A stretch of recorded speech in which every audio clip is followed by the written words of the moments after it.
오늘 함께 은혜 받을 말씀은 우리 로마서 13장 14절 우리 한 절 말씀입니다.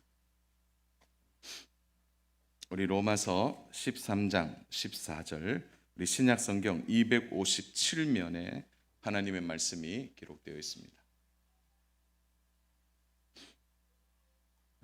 네, 우리 로마서 13장 14절 우리 한 절인데요. 우리 찾으셨으면 우리 한 목소리로 합독하도록 하겠습니다.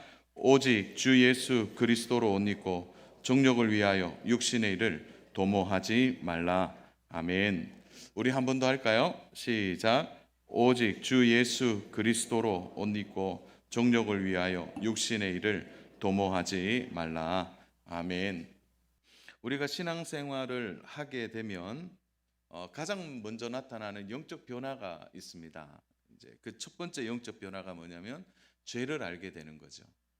그래서 내가 교회 나간다, 내가 예수님을 믿게 된다, 이럴 때 내가 죄인이었구나라는 사실을 깨닫게 됩니다. 그래서 교회 안에서 가장 많은 이제 메시지나 내용 중에 하나가 뭡니까? 내가 죄인이라는 사실이죠. 그러니까 죄를 알게 되는 것입니다.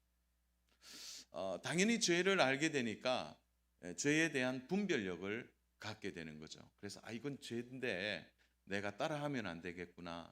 이것은 죄이기 때문에 나는 더 이상 이 죄를 짓지 않겠다라는 마음과 결심을 갖게 되는 것입니다. 그런데 여기에 오늘 우리의 갈등이 있어요. 그것은 죄를 분별하고 죄를 아는 것으로 죄를 이기는 것은 아니기 때문이에요. 그러니까 이게 죄구나라는 것을 분별하지만 이 죄를 이기는 것은 또 다른 차원의 태도라는 것을 생각해야 합니다.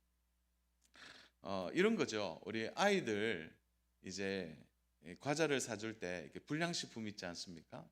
그러면 애들도 알아요. 이거 불량식품인 거 잘 압니다. 그런데 부모님의 눈을 피해 어떻게 합니까? 사 먹게 되는 거거든요. 알지만 그것을 먹게 되는 것과 같은 이치죠. 나의 나쁜 습관들, 죄된 습관들을 내가 깨닫는 순간은 귀하죠. 그것을 하나님 말씀을 통해 깨닫고 또 예배를 통해서 알게 됩니다. 그러나 그 죄를 버리고 경건하게 살아가는 삶의 경건의 태도는 또 다른 문제라는 사실이죠. 혈압을 측정하는 기계는 혈압을 알도록 하는 것이지 혈압을 고치는 것은 아닌 것이죠. 바울이 현실적인 고민을 여기에 안고 있는 것입니다. 12장과 13장은 변화된 그리스도인들, 다시 말해서 하나님의 백성이 되어서 이제 오늘 표현대로 말하면 빛의 자녀이죠. 빛의 자녀가 되어서 살아가는 삶이 귀하다 이렇게 말하지만 그 현실적인 고민이 있는 거예요. 빛은 입었는데 빛의 자녀는 되었는데 빛의 자녀의 태도는 나오지 않는 것에 대하여 바울이 오늘 언급하고 있는 것입니다.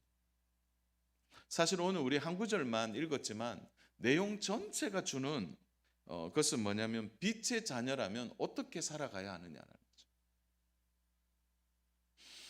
거기에 현실적인 대안을 오늘 바울이 소개하고 있습니다. 그래서 우리는 하나님의 자녀로 하나님 우리를 자녀로 삼아 주셨다면 우리는 어떻게 하면 빛의 자녀로 살아갈 수 있겠느냐라는 것입니다.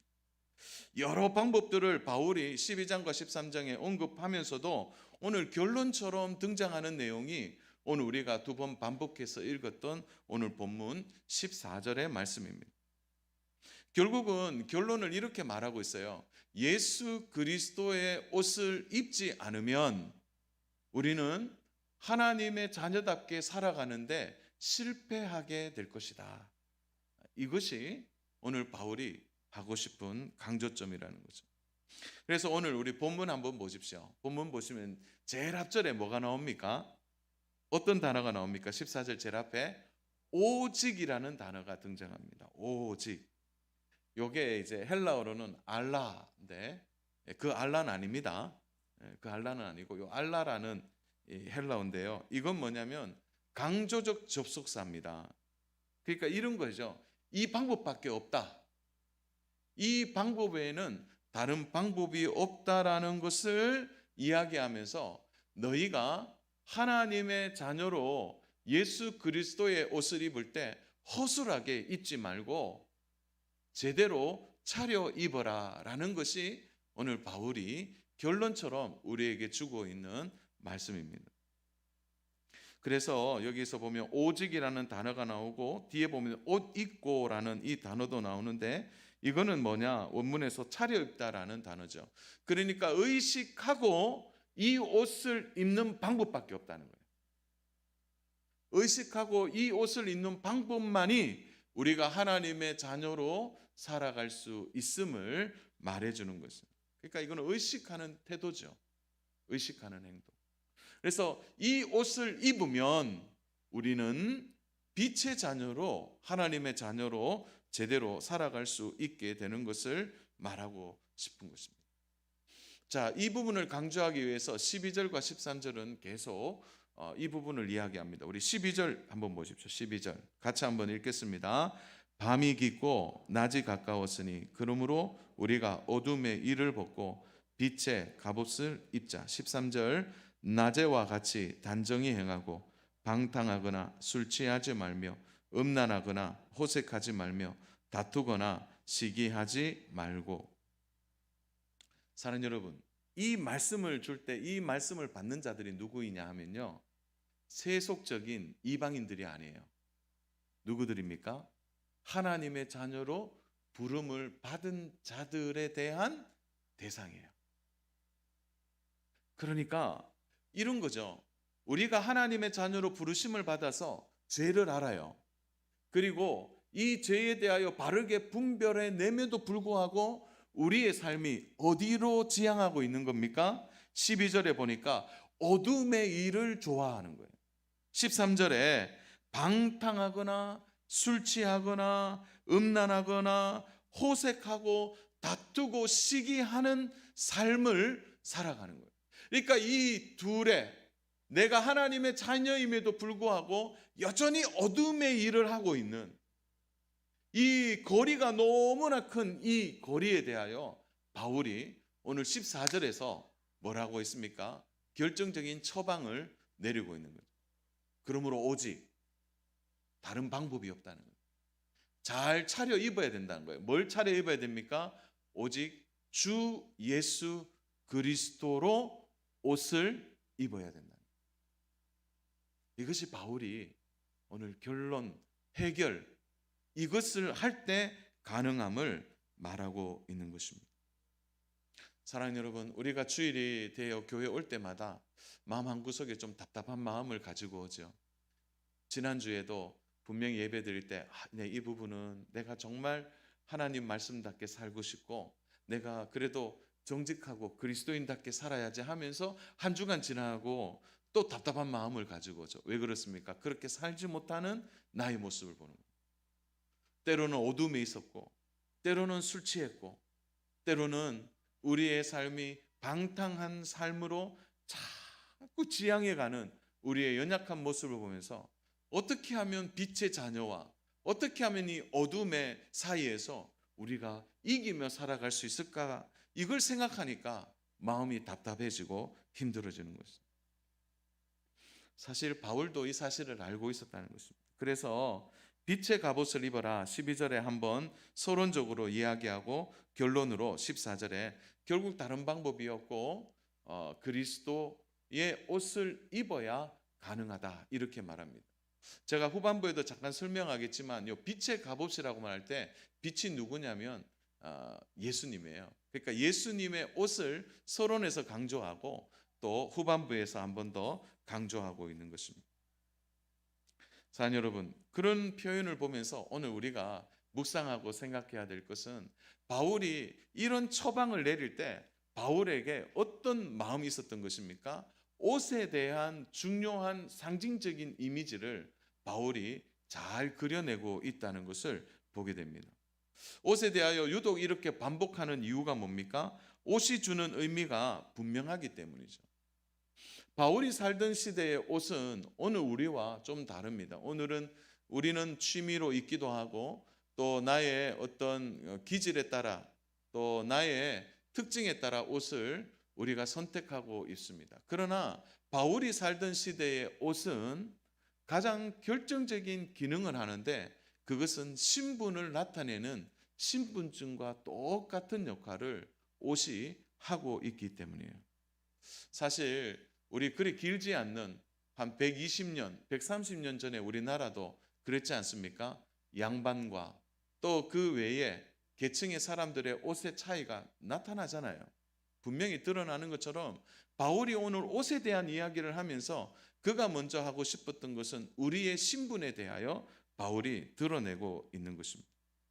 그래서 바울은 어떻게 우리의 신분이 옷으로 증명되는데 내가 빛의 옷을 입고 내가 예수 그리스도의 옷을 입으면서 어떻게 방탕할 수 있느냐는 거예요. 어떻게 어두움 속에 살아갈 수 있고 술 취하고 음란한 삶을 살아가겠느냐는 거죠. 그러므로 바울이 옷을 단정하게 입고 예수 그리스도로 옷을 입으면 우리가 반복되는 이 삶에서 나와서 참된 성도로서의 삶을 살아가게 됨을 이렇게 표현하고 있는 것입니다. 그런 의미에서 사랑하는 여러분, 우리가 이 오직 주 예수 그리스도의 옷을 입는다는 의미가 무슨 의미입니까? 그것을 어떻게 이해하고 받아들여야 할까요? 그런 의미에서 그리스도의 옷을 우리가 한번 좀 생각해 봐야 합니다. 갈라디아서 3장 27절인데 우리 같이 한번 합독하겠습니다. 갈라디아서 3장 27절입니다. 누구든지 그리스도와 합하기 위하여 세례를 받는 자는 그리스도로 옷 입었느니라. 이 갈라디아서 3장 27절은 이렇게 말해요. 누구든지 그리스도와 합하기 위하여. 그러니까 옷을 입는다라는 표현은 합하는 연합과 같은 의미로 사용되고 있는 거죠. 그래서 연합을 이루는 겁니다. 연합을 이루는 것이죠. 그러면 어떻게 하면 우리 예수님과 연합을 이루고 우리가 살아갈 수 있는가? 그 첫 번째로 오늘 우리가 좀 적용할 수 있는 부분인데요. 우리 한번 따라서 할까요? 익숙할 때까지 반복해야 합니다. 그러니까 우리가 그리스도로 옷을 입고 그 주님과 연합을 이룬다는 의미를 살리기 위해서 우리가 해야 될 것은 익숙할 때까지 우리가 반복해야 된다는 거예요. 그러면 무엇에 대한 반복입니까? 사랑하는 여러분, 우리 옷을 입을 때 한번 여쭤볼게요. 불편한 옷을 자주 입습니까? 편한 옷을 자주 입습니까? 편한 옷을 우리가 입게 되는 거죠. 익숙하고 편한 옷. 그것은 처음에 샀을 때부터 우리가 입을 때 편안하다, 익숙하다 이렇게 되면 그 옷을 계속해서 반복하고 입게 되는 것이죠. 물론 최고로 편안한 복은 잠옷입니다. 그러나 우리가 잠옷을 입고 평상의 삶을, 일상의 삶을 살 수 없지 않습니까? 그래서 일상의 삶을 살아갈 때 우리가 자주 입고 편한 옷을 우리가 입는 것처럼 이 영적 생활에도 익숙하지 않으면 그리스도와 연합을 이루는데 매우 어려워진다는 것을 바울이 말하고 싶었던 것이죠. 사랑하는 여러분, 신앙생활은 중립지대가 없습니다. 어떤 날에는 뭐 이렇게 있고 어떤 날에는 저렇게 있고 그게 안 된다는 거죠. 그래서 신앙생활을 하다 보면은 반복되는 일들이 우리에게 찾아옵니다. 제일 큰 반복이 뭘까요? 예배죠, 예배. 우리가 주일이 되면 예배합니다. 새벽에 나와서 예배하고 수요일 날 나와서 예배하고 또 평일 날 또 모임이 있으면 나와서 예배 드리고 또 어떤 일들을 하는 거예요. 예배는 우리가 편하고 익숙하게 입는 가장 좋은 옷 중에 하나이죠.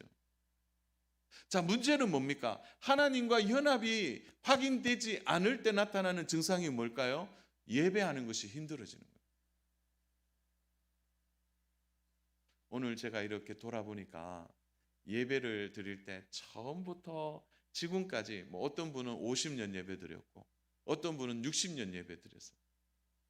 그리고 우리가 다시 주님의 부르심을 받는 날까지 우리는 예배할 것입니다. 이러한 예배는 우리의 삶에 반복되고 또 반복되지만 여기에서 어떤 게 나옵니까? 진짜 영성이 나오게 되는 거예요. 사랑하는 여러분, 예배 안 드린데 성령 충만한 분 보셨습니까? 예배를 드리지 않음에도 불구하고 그의 삶에 선한 열매들이 나타나는 것을 보았습니까? 그러니까 이 예배가 반복될 뿐 아니죠. 기도도 마찬가지죠. 기도도 계속 반복되는 거예요. 한두 번 했기 때문에 끝을 내지 않는다는 거죠. 우리가 참 좋아하는 말씀 데살로니가전서 5장 16절부터 18절에 보면 항상 기뻐하라, 쉬지 말고 기도하라, 범사에 감사하라. 자, 기도, 기뻐하고 감사하는 삶 앞에 뭡니까? 반복적인 단어를 넣었어요. 어떤 단어를 넣었습니까? 항상, 쉬지 말고, 범사에. 이게 다 반복되는 단어예요. 우리가 매일매일 이러한 생활, 영적 생활들이 반복되어지고 익숙해져야 우리의 영적 생활의 중심을 갖게 되는 것입니다. 사랑하는 여러분, 익숙해져서 편해지면 그것이 그리스도의 옷을 입는 연합에 더욱 가까워진다는 것을 우리는 잊어서는 안 됩니다. 그래서 믿음 생활은요, 속성반이 없습니다. 뭐 믿음을 하는데 6개월 완성, 이게 가능합니까? 1년 완성, 그렇지 않아요. 믿음은 끝까지 가는 거예요. 끝까지 가기 위하여 우리는 뭘 합니까? 반복하고 익숙한 이 경건 생활을 우리가 이 편하게 옷을 입을까지 계속 되어야 되는 거죠. 오늘 보니까 주일학교 아이들이 중층에서 예배도 드리고 하는데 오늘 왜 이렇게 조용합니까? 아이들이 너무 조용한 것 같아요. 네. 그런데 가만히 보세요. 오늘 제가 이렇게 전체를 좀 돌아보는데 다들 편한 모습으로 있습니다. 왜 그런가요? 반복되었기 때문에, 익숙해졌기 때문입니다. 자, 그렇다면 세상 사람들이 오늘 이 자리에 앉으면 어떤 마음을 가질까요? 익숙할까요? 편할까요? 그렇지 않습니다. 그러므로 사랑하는 여러분, 우리가 편하지 않고 익숙하지 않아서 계속 우리의 삶에 무엇인가 세상과 그리고 하나님 안에서 내가 아직도 주저하고 있다면 우리는 그리스도로 옷 입는 일에 아직도 부족한 모습을 드러내고 있다는 것을 생각해야 하는 것입니다. 이렇게 반복하고 익숙해야 될 이유가 뭡니까? 결국 이러한 반복이, 이러한 익숙함이 무엇을 낳게 되죠? 결국은 영적인 지속력을 가지는 힘을 주기 때문입니다. 특별한 인생을 사는 세상 사람들 중에도 그들에게 가장 큰 공통점 중에 하나가 무엇입니까? 끝까지 해내는 지속력이 남다르기 때문이죠. 사랑하는 여러분, 반복은 처음에 평범함으로 시작하지만 이 반복이 계속되어지면 지속할 수 있는 힘과 능력을 얻게 되는 것입니다. 어느 날 우리가 예배에 익숙해지고 어느 날 우리가 기도에 익숙해져서 그것이 나의 맞는 옷처럼 기도와 예배와 말씀이 우리의 삶에 채워질 때 처음에는 예수 믿는 평범함으로 나타날지 몰라도 그것이 반복되고 반복되어지며 어느 날부터 내 안에 영적 지속력을 가지고, 그래서 의지력이라고도 표현할 수 있는데요, 영적 의지력으로 이전과 다른 삶에 대하여 저항할 수 있는 힘을 갖게 되는 것입니다. 사년 우리가 왜 실패했나요? 지금까지 우리가 살아오면서 왜 우리가 자주 넘어졌습니까? 처음에는 은혜를 받아서 당장이라도 그 일에 우리가 잘 이겨내고 승리할 것처럼 생각하지만 우리는 또 넘어지죠. 왜 그렇습니까? 우리 안에 그것을 지속할 수 있는 은혜력과 그리고 지속력과 그것을 견뎌내는 저항력이 약하기 때문입니다. 그래서요, 이번 코로나 3년 동안 이 조국 교회가 잃어버린 가장 큰 손실은 예배의 지속성이었어요. 예배의 자리에 함께하는 일들이 결국은 그 교회의 약화로 이어지게 됩니다. 주 안에 사랑하는 여러분, 오늘 마음에 평생 한 이 결단이 있었으면 좋겠어요. 나는 다른 것은 몰라도 내가 예배하는 일은 평생 내가 주 안에서 내가 이 일은 지속해서 끝까지 하겠다. 기도하는 일도 마찬가지고 교회 생활도 우리가 이렇게 해야 오늘 우리의 영적 생활에서 승리하게 되는 것입니다. 안타까운 것은 낙오되는 성도분들이 가끔 보여요. 그런 분들이 한두 번 은혜 받았다고 그분들에게 찾아오는 시험과 고난을 이겨내겠습니까? 그렇지 않아요.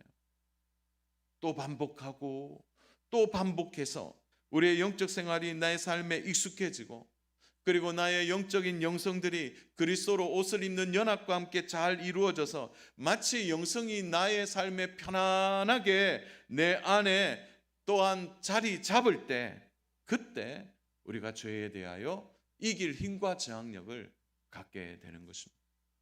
주 안에 사랑하는 여러분, 이 시간 축복합니다. 여러분의 삶에 평생 예배가 반복되고 예배가 여러분의 삶의 가장 편안한 옷이 되기를 축복합니다.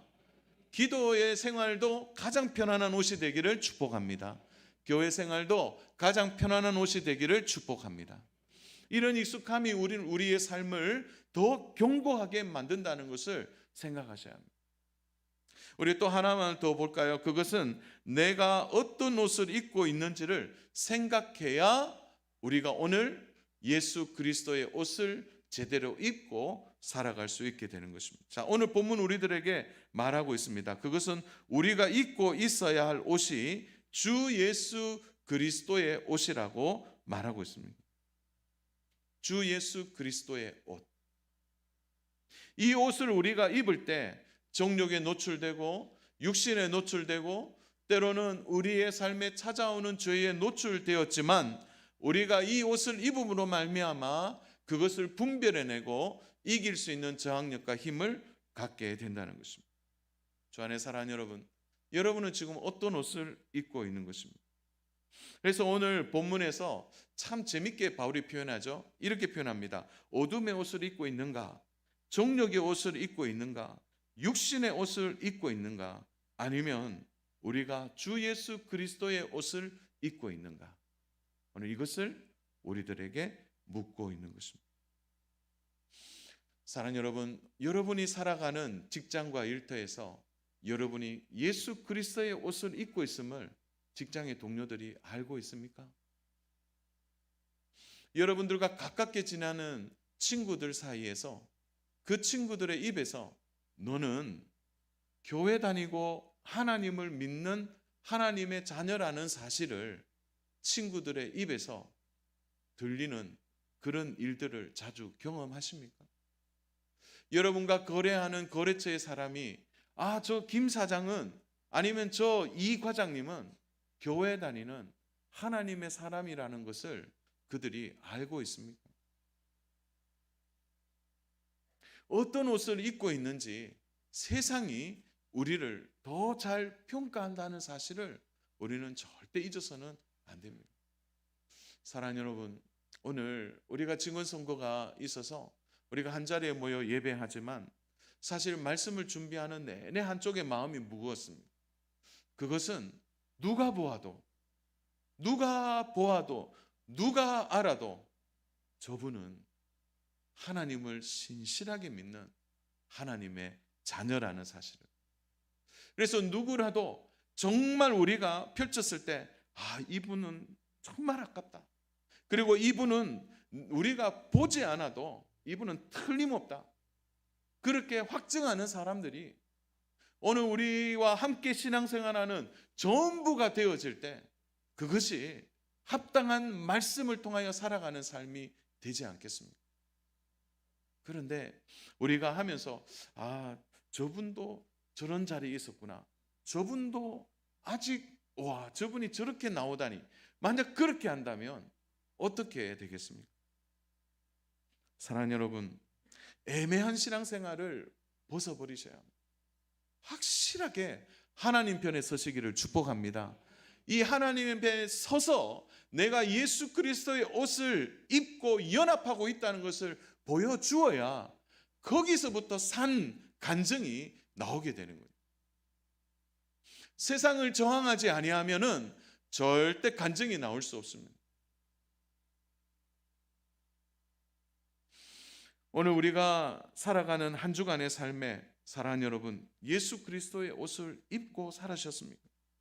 제가 한번 말씀을 한번 드리겠습니다. 정말 이 말씀이 우리의 삶에 이루어지는 말씀이라고 생각했다면 지난 한 주간 어떤 삶을 살았습니까? 매일매일 말씀이 나의 삶을 몸부림치게 했습니까? 또 내가 그리스도인이기 때문에 갈등하는 부분이 있었습니까? 죄를 짓지 않기 때문에 몸부림치며 내가 손해보는 자리에 서 있기도 해보셨습니까? 그러므로 그리스도의 옷을 입는다는 것은 언제든지 내가 어떤 옷을 입고 있는지를 잊지 않고 사는 것과 똑같은 것입니다. 제가 한 번은 이제 역에서 이제 걸어가고 있었는데 참 신기하죠. 여러분 역에는요 사람들이 많이 있어요. 그래서 뭐 소리가 얼마나 뭐 우왕좌왕하는 소리, 막 서로 대화하는 소리 잘 안 들리잖아요. 근데 이렇게 걷고 가는데 목사님 그러는 거예요. 그래서 제가요 그 수많은 소리 중에 그 소리가 딱 들리니까 예 하고 돌아봤거든요. 그러니까 다른 분을 부르는 거더라고요. 그런데 그 사이에 제가 수많은 소리가 있었는데 그 목사님이라는 그 단어를 제가 반응하고 있더라고요. 그래서 제가 막 예 하고 누가 부르니까 뭐 여기에서 제가 뭐 목사인지를 누가 알겠어요. 그러니까 저를 부르면 제 아는 사람들이 예 하고 돌아봤는데 제 뒤에 있는 분이 예 하고 돌아보면서 만나더라고요. 그래서 제가 다시 돌이킬 수는 없고 같이 가다가 제가 또 돌아왔는데 제가 잊지 않고 있는 거예요. 어디에서나 그리스도의 옷을 입는 것은 이와 같은 것입니다. 그리스도의 옷을 입는 것은 내가 누구인지를 바로 아는 것과 같은 것입니다. 주 안에 사랑하는 여러분, 제가 이번 한 주간 동안 최근에 창세기 3장 말씀을 묵상하다가 한 가지 깊은 깨달음을 얻게 됐습니다. 창세기 3장 21절 말씀인데요.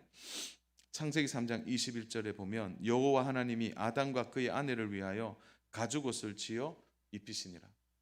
타락한 아담과 하와가 에덴 동산에 쫓겨날 때 하나님이 하신 첫 번째 일은 그들에게 옷을 입혀 주시는 일이었습니다. 이 가죽옷을 입혀 주셨다, 여기에 뭐 여러 가지 구술사적인 뭐 해석을 다는데 저는 뭐 그렇게 그 부분에 대해서는 해석하고 싶지 않습니다. 그냥 묵상하다가 제가 하나 큰 생각난 게 이것이었어요. 옷을 입혀 주셨다. 옷을 입혀 주셨다. 어린 자녀들이 경제력이 없고 또 자녀들이 살아갈 때 부모가 할 수 있는 가장 좋은 일들 중에 하나가 옷을 사주는 일이더라고요.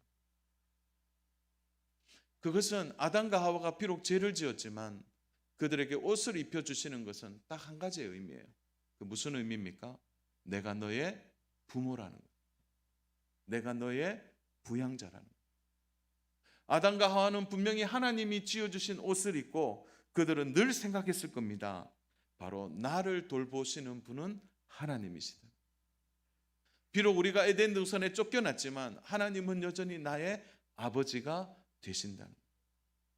그것이 바로 옷 입고 살아가는 아담과 하와의 가장 중요한 정체성이 되었을 것입니다. 말씀을 정리합니다. 사랑하는 여러분, 우리는 오늘도 아침에 옷을 입고 교회에 왔습니다. 영적 생활도 마찬가지입니다. 언제나 예수 그리스도의 옷을 입지 않으면 우리는 다른 종족의 옷을 입든지 육신의 옷을 입든지 어둠의 옷을 입을 것입니다. 내가 무슨 옷을 입고 사는지, 어떤 옷에 더 익숙한지 정직하게 우리 자신을 돌아보아야 합니다. 우리는 반복하고 익숙할 때까지 우리는 예수 그리스도의 옷을 입고 그분과 함께 연합을 이루기 위하여 우리의 신앙생활에 해야 할 일들을 지속하는 믿음과 지혜가 우리에게 있어야 될 줄로 믿습니다. 사랑하는 여러분, 죄를 안다면 죄를 이길 힘을 예수 그리스도의 옷을 입어 우리가 그 죄를 이겨내고 참된 연합을 통하여 우리가 누구인지를 세상 사람들한테 제대로 보여주고 경건한 삶의 옷을 통하여 하나님과 더 친밀해지고 일치되어지는 귀한 역사가 저와 우리 귀한 모든 성도님들에게 있기를 주님의 이름으로 축복합니다.